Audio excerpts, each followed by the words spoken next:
still have to pay attention to this. Yeah, the big thing in the news now is everybody wanting to talk about migrant surge at the border, and we don't have that issue here.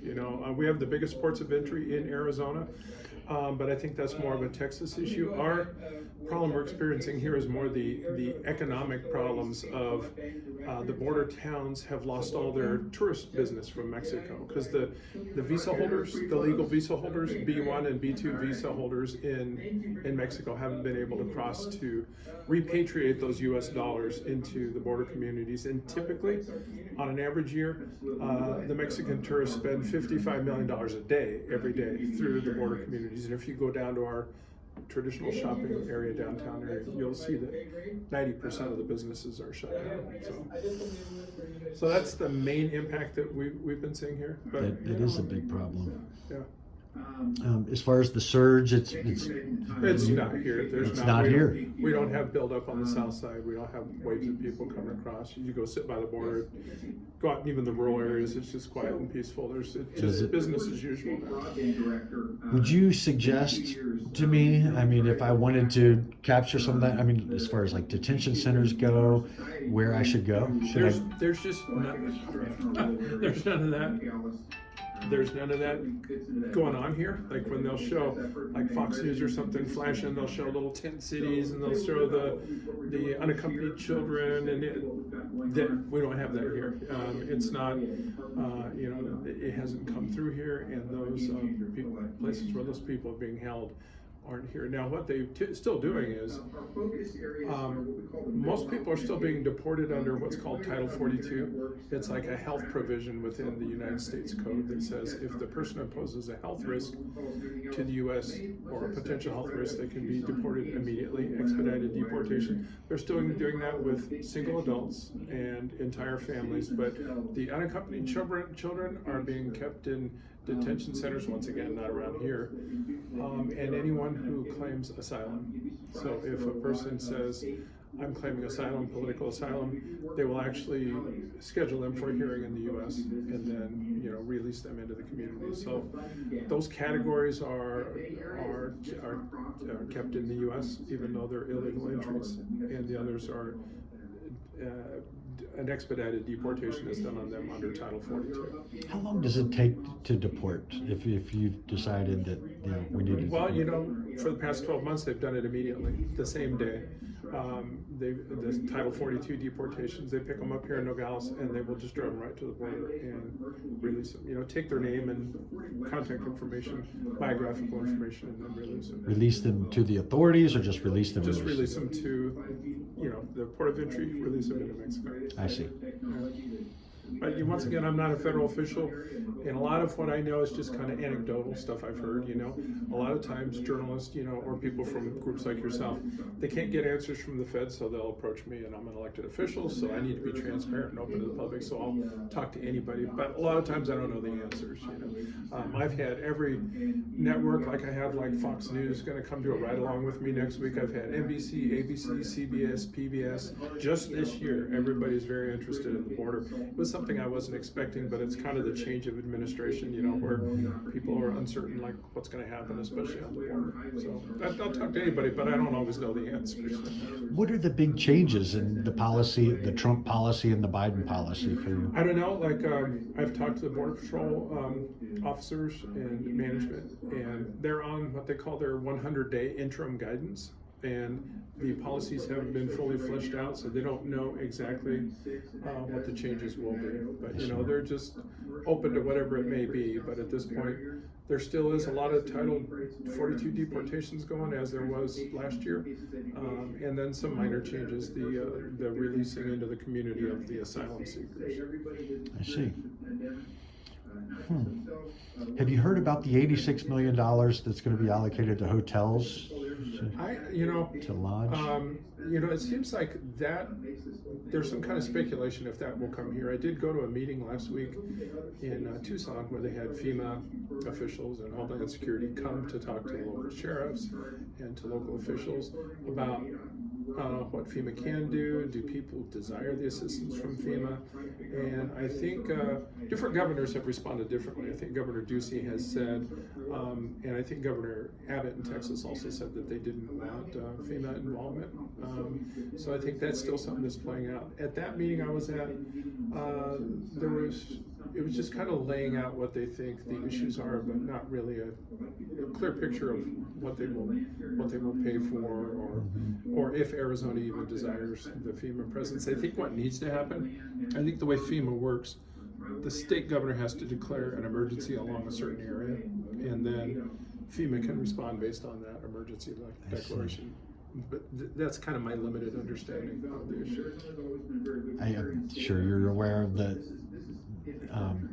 mayor who declared a state of emergency in Gila Bend. Yeah, have you been there? It's just a tiny little kind of hole-in-the-wall community. They call it the fan belt capital of the world. It's just kind of like a little stop where there's like, I think there's a 7-Eleven and there's like, a couple stores, but it's just between, kind of, if you draw a line between Tucson and Phoenix, and then you go due west to Yuma, it's kind of right in the middle there. It's kind of like, that's a long trip, so a lot of people will stop there for gas, but it's not right on the border. I think it's 60 miles from the border. I wonder how many immigrants were dropped off there, as he said. Yeah, I don't know. That's kind of, if you say things, the right kind of things, you'll wind up getting on national news, and like he's gotten the attention of people. So I don't know. I don't know if he's just kind of hearing that things are coming and doing a bit of speculation, or if he's actually experienced something. I don't know. Right.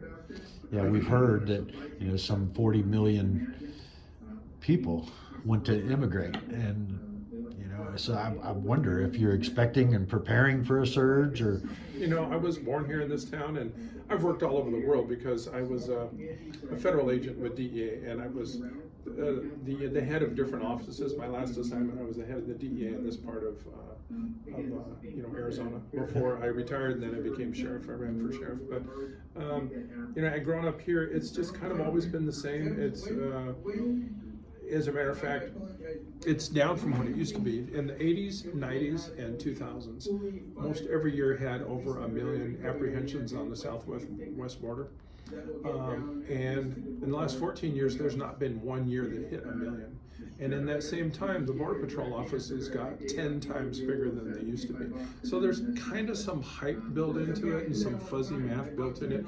Even if you look at the apprehensions so far in this fiscal year, if you extrapolate and project what that would be through the end of the year, it still doesn't hit 1 million. It hits like 914,000. But in the last 14 years, not only was there's no year that hit 1 million, most of them were under 500,000, the apprehensions on the southwest border. And once again, with much bigger Border Patrol offices than like when I was a kid in this area. So there is some sort of sensationalism built into it, but if you look at the actual numbers, and I've gotten interviewed by so many media people, like I was just live with Neil Cavuto on Fox News, and so I made myself study all those numbers and become familiar with it, but there's kind of this sort of suggestion that things are like, really big numbers, when the reality is that it's not that much different than it ever has been. As a matter of fact, the last 14 years, it's lower than it was in the 80s and the 90s and the 2000s, with much bigger Border Patrol offices and much more officers on the line.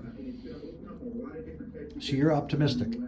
Well, I try, like when I campaigned to be sheriff, there's two paths you can go. You can go doom and gloom, the sky is falling, crisis, I'm here to save you from your worst nightmare. Or you can be like, yeah, you're right, you can accentuate the positive. We have the biggest ports of entry in Arizona. The relationship with Mexico is important to us. I don't know if you know this, but 80% of Mexico's external GDP involves trade with the U.S. Only 20% is trade with other countries. When we trade with Mexico, 40% of the dollars wind up being repatriated back into the U.S., spent back into the U.S. Now you compare that with China, only 4 cents of every dollar that Americans spend or invest in China makes it back to the U.S. economy. So, it's a very important relationship, and I think we should all be hesitant to too much demonize Mexico and try to be like, they're the source of all the problems in the U.S. As a matter of fact, what's left of the U.S. automotive industry wouldn't exist without the sub-assembly plants that are in Mexico, run by American companies in Mexico that create sub-assemblies for the final assemblies that are done in the United States. So there's a lot of, if you go right across the border here, it's what they call in Spanish the maquiladora industry. It's the American companies that have factories in Mexico, assembly plants in Mexico. And those assembly plants allow those U.S. companies to still be profitable in the U.S. If it wasn't for that, the U.S. auto industry would just disappear overnight, because they depend on those sub-assemblies coming in from Mexico, imported from Mexico. So, yeah, here we realize that, the Mexican and the American economy is very tied together. We see it here on the border. We have sister cities that have the same name in the U.S. and Mexico, Nogales, Arizona, and Nogales, Sonora, Mexico, the same name on both sides. Very, symbiotic relationship. There's the economic relationship, and there's other things too, like a lot of tourism and retail shopping, and people from the U.S. go to what they call medical and dental tourism in Mexico, where the prices are a lot more affordable.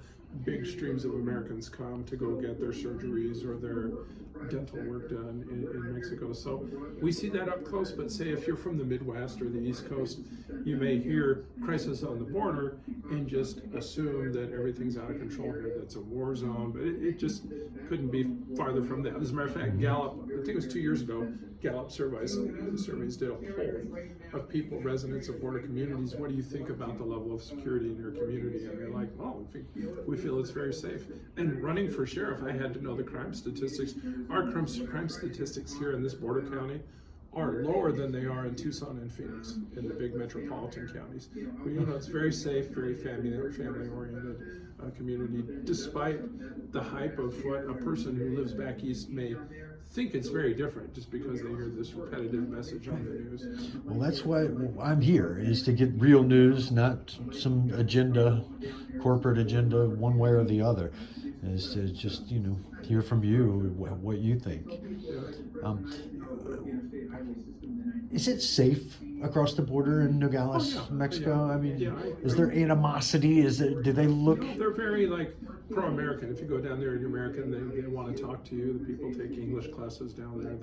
We're the big brother that they look up to. There's a lot of, and they appreciate the American, the tourists, and the people go down there to go shopping. And there's really big American communities down there, like in Mazatlan and Guaymas.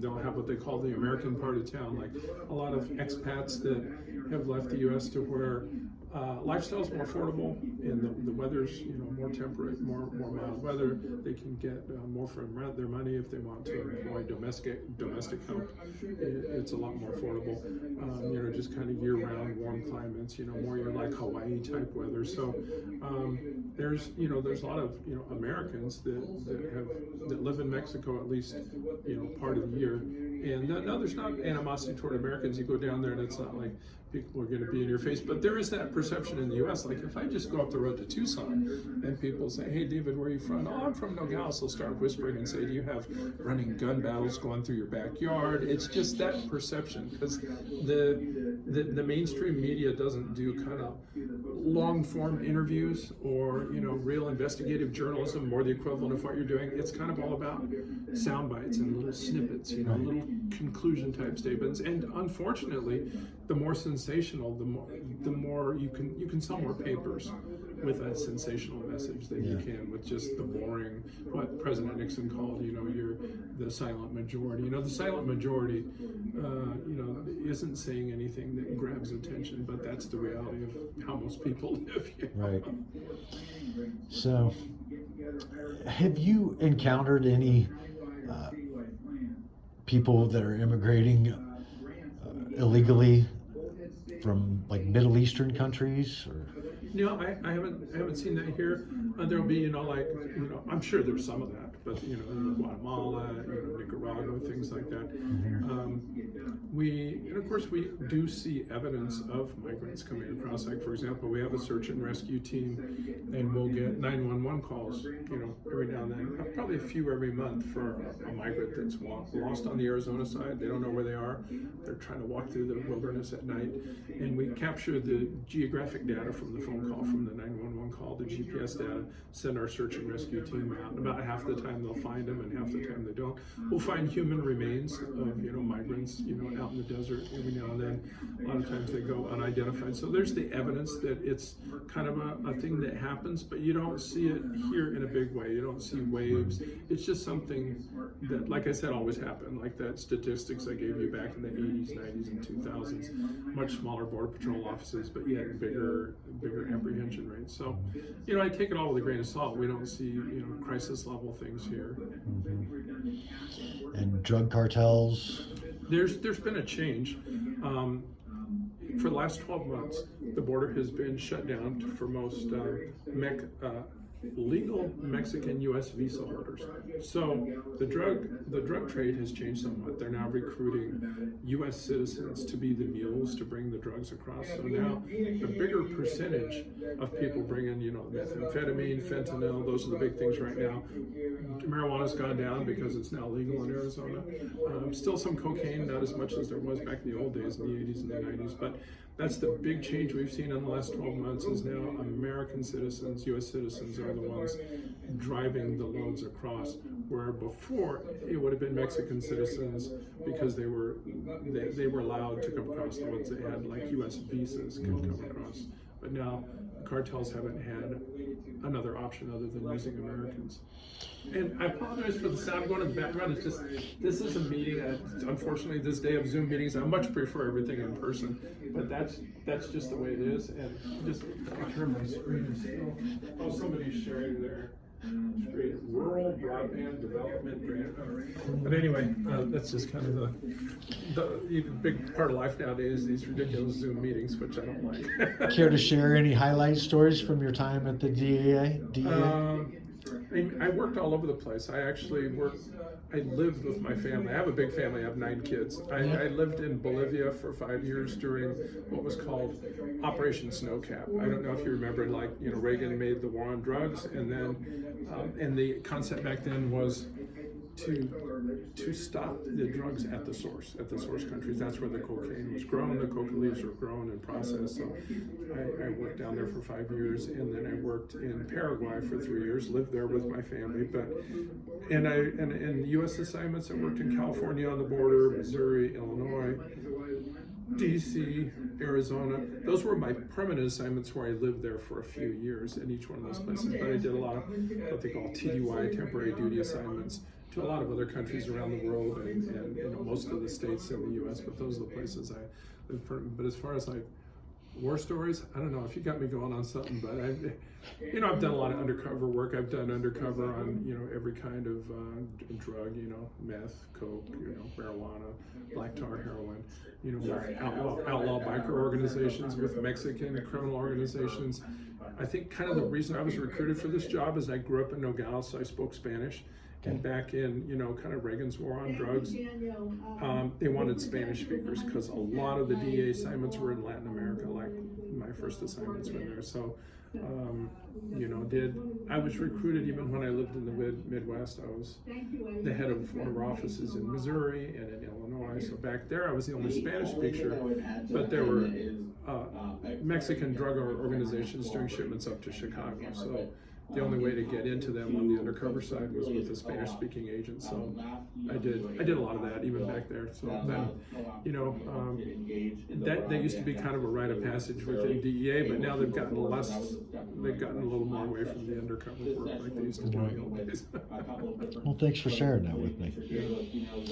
Well, I don't know if I have any more. If you don't mind, I'll look at my notes here real go quick. ahead. And I'm sad that your audio is going to come out with all that droning sound in the background. That's okay. But at least I could do two things at the same time if we did it this way. But yeah, take your time. All right. So the vote only for tax cuts and nothing for anything. I'd cover this, but you kind of cover. Joe Biden said that the migrant crisis started under the Trump administration. You know, I was going to ask you if you agreed or disagreed with that. Let's see. Well, I don't know. If I look at the apprehension rates, during the Trump administration, they were the same as, you know, Democrat administrations under that. It was just kind of all, you know, much lower than it used to be. less than 500,000 for, like I said, the last 14 years. And then, Trump made some changes, like if somebody claimed asylum during the Trump administration, they would have what they call the Remain in Mexico program. While they were waiting for a hearing, they would be released into Mexico, pending a hearing in the U.S. on their immigration status. So the kind of the change is, under the Biden administration, if they claim asylum, then they are given a court date and released into the U.S. Awaiting their asylum hearing. And I've talked to a lot of groups. I try to accommodate everybody's request for public speaking. And there was a group in Sonora called the Constitutional Conservatives of Southern Arizona. They had some really interesting questions, like, well, what's the status of these people as they're released in the community? Can they work? Can they go to school? Legitimate questions, because there are work visas and student visas. So if somebody claims asylum and they've just been released pending a hearing, what is their status? What can they do? What is their, can they work and things like that? So, things like that I don't know, and I think probably the federal officials don't know either. They're just kind of hammering it out, and they're studying the issues, and then they're coming up with their game plan. And I'm assuming there will be more guidance coming in the near future. That's really good. We should have that everywhere. So this is what we're pushing for there. All right, let's talk about money.